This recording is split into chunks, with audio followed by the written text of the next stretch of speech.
Chapter 5. How Erga Lost Her Kite and Almost Lost Little Pear. One day during the New Year's festival, Erga said to Little Pear, "Let us take our new kites out to field and fly them. It is such a windy day that they will fly very high." Little Pear hopped with joy because he had never had such a beautiful kite before. He could hardly wait to see it flying up in the sky. "Be careful, children," called their mother from the gateway as they started off towards the field. "Erga, take care of Little Pear, and Little Pear, don't lose your kite." She watched the children as they left the village and started out across the field and smiled because Chinese mothers like to have their children fly kites. They believe that good spirits fly down to them along the kite strings and that evil spirits fly away from them up into the sky. The children chattered happily as they walked along. When they reached the middle of the field, they stopped. "This will be a good place," said Erga. "There are no trees anywhere near that can tangle our kites. And feel how the wind blows here. They will go very high." Erga's kite, the huge yellow butterfly, was nearly as big as she. But Little Pear's kite, the giant goldfish, was so huge that when he carried it, you couldn't see any little boy at all. As they unwound this string, the wind pulled the kites with great jerks as though it wanted to pull them away. Erga and Little Pear held tight to the strings and unwound the string carefully, never letting go for 1 second. Soon the yellow butterfly was way up in the sky. "Oh, oh," cried Erga, "how beautiful it is! Little Pear, you are very slow. Hurry and let your kite go up as high as mine. Then they can talk to each other." Little Pear couldn't reply because it took all his breath to hold on to his kite string. The wind tugged and pulled it so hard that it almost made him lose his balance. He sat down on the ground and held on tight and wondered if he'd soon be flying too.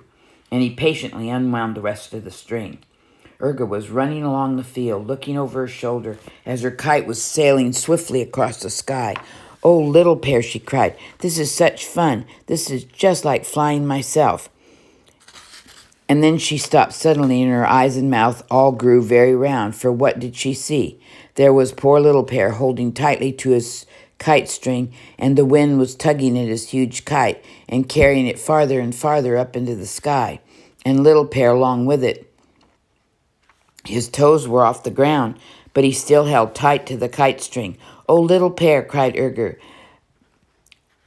and just before she knew it, she had let go of her own beautiful yellow butterfly and rushed to the rescue of her small brother. The wind was carrying him along so quickly that she thought she could never catch up with him. The wind blew the kite and blew Little Pear, but it blew Erga too. When the wind behind her, she ran very fast. At last she caught hold of Little Pear's jacket, and then she caught hold of Little Pear himself, and then they both sat down on the ground. "I wonder if we shall both be blown away," they thought Erga.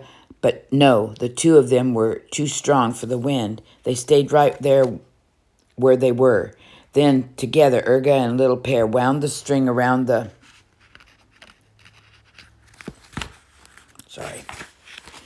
stick again and carefully drew the kite down from the sky. When the huge goldfish lay on the ground at last and Little Pear was winding up the last part of the string, Erga looked up at the sky where her butterfly was a yellow speck and felt very sad indeed.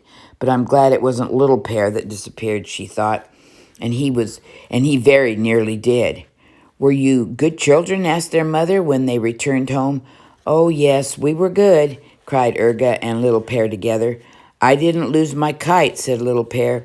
"I took care of Little Pear," said Erga, and they were so hungry from playing in the wind that they ate a very large supper of fried cornmeal, bean sprouts, and hot tea.